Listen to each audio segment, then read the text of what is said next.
Give us this day our daily bread.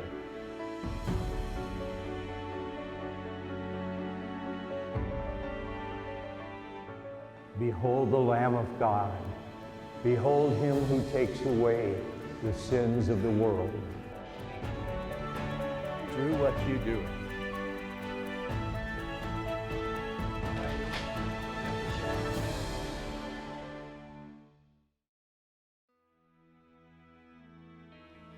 In the first three sessions, we focused on anger, and we focused on how anger robs us of happiness. But if we ended there and just said, let's get rid of anger, we haven't gone far enough. God's call is to move away from anger and the unhappiness it brings us and other people. But the other aspect is he calls us to peace and he calls us to joy. And peace is not simply the absence of anger, and it's not simply going to bring us immediately to joy. We have to do more than move away from anger. We have to create what I'm going to refer to as a climate of peace, an atmosphere of affirmation, joy, affirming people, admiring people, loving people in a full sense. Many of us have a great respect for Pope Francis. And what people have seen in Pope Francis is not simply some absence of anger. I don't know that they sensed an anger in previous popes. They've sensed a climate of peace. They've sensed an atmosphere that Francis brings. It's affirming, it's joyful, it's accepting, it's respectful, and we probably could spend a half a day naming what are those qualities behind the smile of Pope Francis, behind his acceptance of people, his joy of living. That climate is a climate of peace. It's a climate of happiness. And all of us either add to it or subtract from it. Now, of course, if we're the Pope, we're going to have a little more influence of adding to the climate of peace or the climate of happiness in the world, simply because of the position and the press and all the media that shows us a side of him that is very affirming to people. Can Francis ever get angry? I would bet he does, because we all do at different times. And even there, though, there's a difference between being angry for and angry at. Jesus was very angry for the poor. When he drove the money changers out of the temple, there had to be money changers at the temple because you couldn't bring Roman coins into the Jewish temple. You had to have them changed into the coin for the temple. So you needed money changers. That didn't bother him. It was that they took the place in the courtyard of the common people and the poor, and that aggravated him.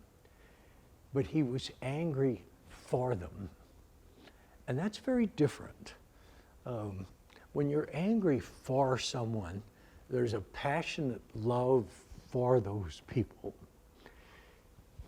Well, when all of us add to this anger or this happiness, this climate, we see what a difference it makes. Look at the Middle East.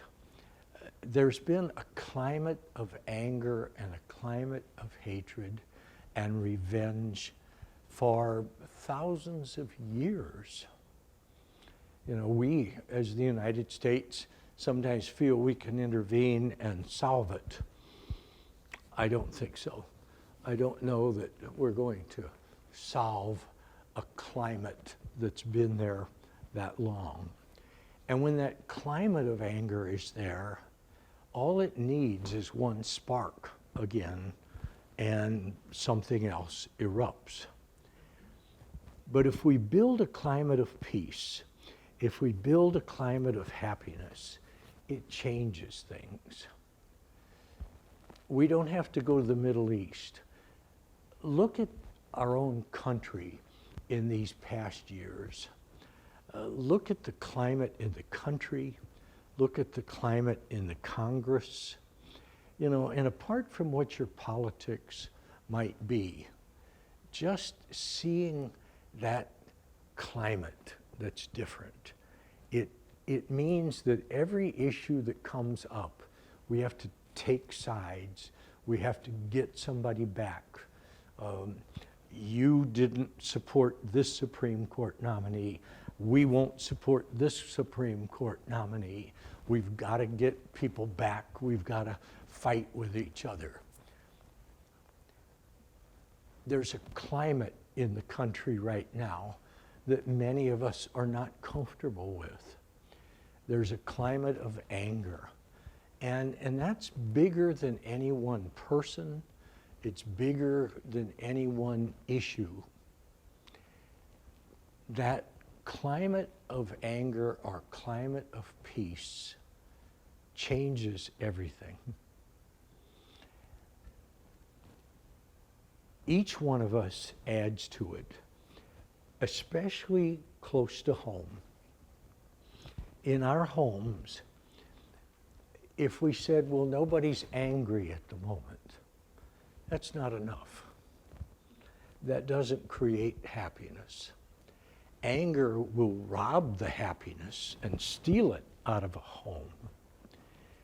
But even if the anger's missing, we need to create that climate of happiness, that climate that is supportive, affirming, appreciative, accepting, to accept the different ways that we think, the different styles we have, the different approaches we have, even within our own families, to be able to know that every child in the family, as different as they might be, are all accepted, are all appreciated, are all affirmed and encouraged.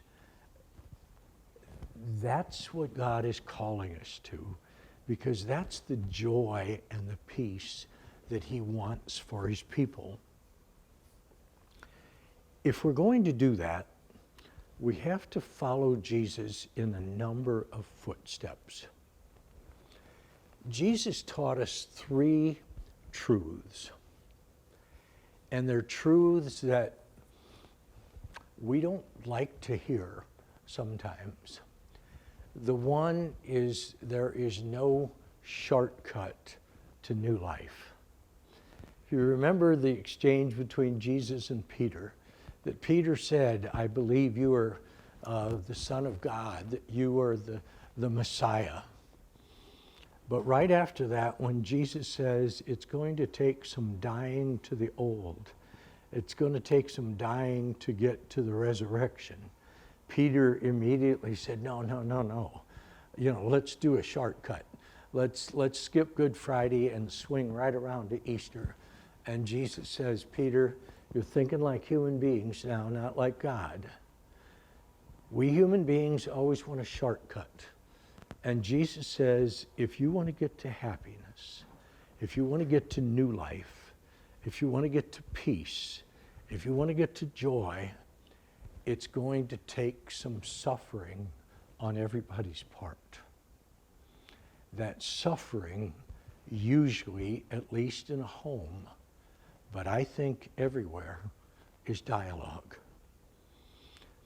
In other sessions, not this anger series, but other reflections that we've done together, one of the things we've focused on so much is dialogue, because dialogue is hard work.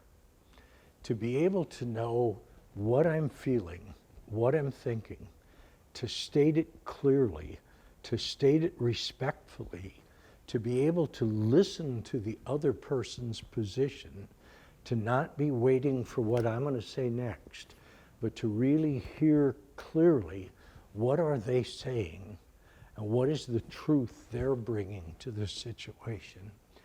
Until that happens in marriages, we're not going to get there.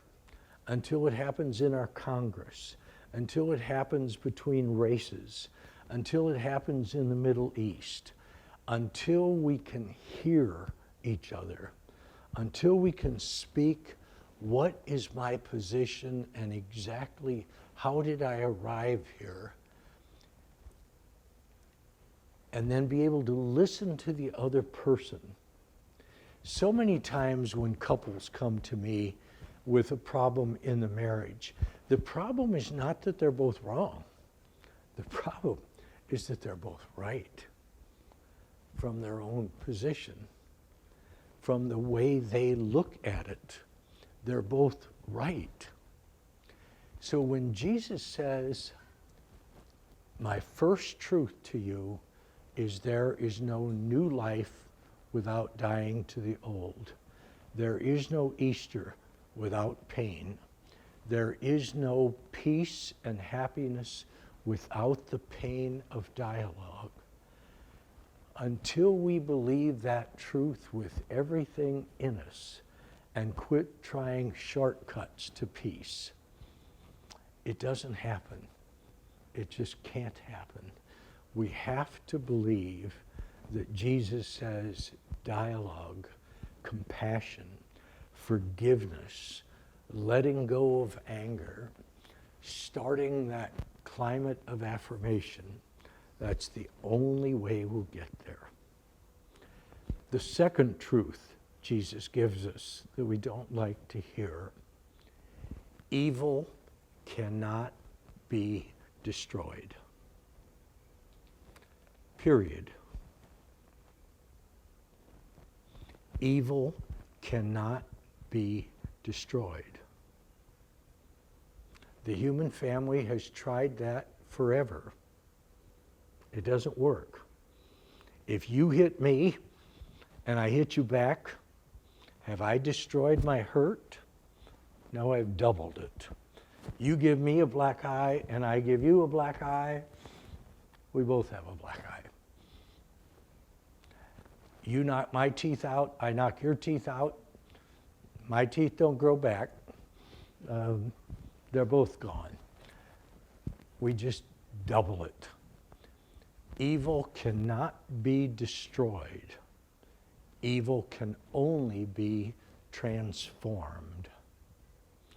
And that's what the crucifixion is about. When they brought all their hate and all their violence and nailed Jesus to that cross, and he did not fight back, but he took in their hate, and with the power of God and the power of God's Spirit, gave it back to them as love. Father, forgive them, for they do not know what they're doing. That brought salvation to the world. Evil can only be transformed. I have to take the evil in, the hurt, the pain, deal with it with compassion, deal with it with forgiveness, deal with it with humility, and give it back as love, and the world becomes a better place. Then that part of the evil is gone. I didn't destroy it. I transformed it. As long as we keep trying to destroy evil, we're going to have violence on violence, war on war. Yes, we may contain something, but the anger, the hatred is still there. The unhappiness is still there. It is not peace. Peace is not the absence of war. Peace is a much more positive thing. There's no shortcut to Easter. There's no shortcut to joy and happiness. There's no shortcut to the climate of happiness. Evil cannot be destroyed. And truth, number 3, nonviolence is a position of power, not a position of weakness.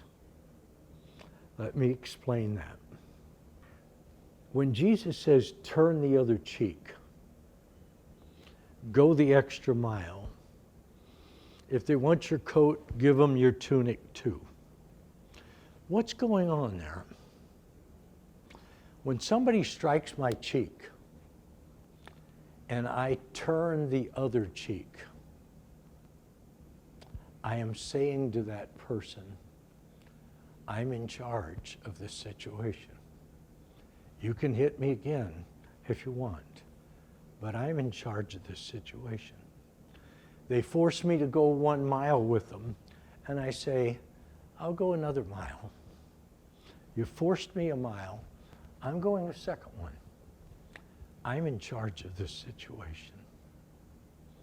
You want my coat? I'll give you my tunic with it. I'm in charge of this situation. Nonviolence is a response. Violence is a reaction. Reaction is a position of weakness. Response is a position of strength. Nonviolence is extremely strong. Ask the people of India with Gandhi. Ask the people that Martin Luther King Jr. stood up for and the progress he made and some of the progress that's being lost because of violence at the moment. Nonviolence is very strong. We've won very few wars lately with all of our power and violence and machinery of war. But there have been quiet revolutions in the Philippines, in India, in other parts of the world, and in our own country through nonviolence. Jesus teaches us that nonviolence is a position of power, not weakness. Until we begin to believe that with everything in us, we cannot create a climate of happiness. But if we are going to do that, if we are going to really move past feelings, right now in our country, we have raised feelings to the level of intelligence. If enough people feel this strongly, it must be true. No, those are feelings. Those are reactions. Intelligence is what God gave us to solve our problems, not feelings. Our intelligence is what helps us to see the world the way we need to see it. We have to believe that Jesus is the way, the truth, and the life. And we have to believe his 3 truths. That there is no shortcut to happiness. It's going to be hard work. that evil cannot be destroyed, only transformed, that violence is a sign of weakness, nonviolence is a position of power. If we believe those three things, we will start to create a climate of peace. I'm applying it to the world at the moment, but it's true in every marriage. It's true in every family. It's true among relatives. It's true in our country. It's true everywhere. If we start to believe those principles, if we start to put the anger aside, if we start to add to the climate of peace, then we're going to get there. God gives us the gift of forgiveness so that we can pass it on. God gives us the gift of gentleness so that we can become people of gentleness. God gives us the gift of peace so we can become instruments of peace. That's the way we get to happiness. That's the way we get to joy. Thank you.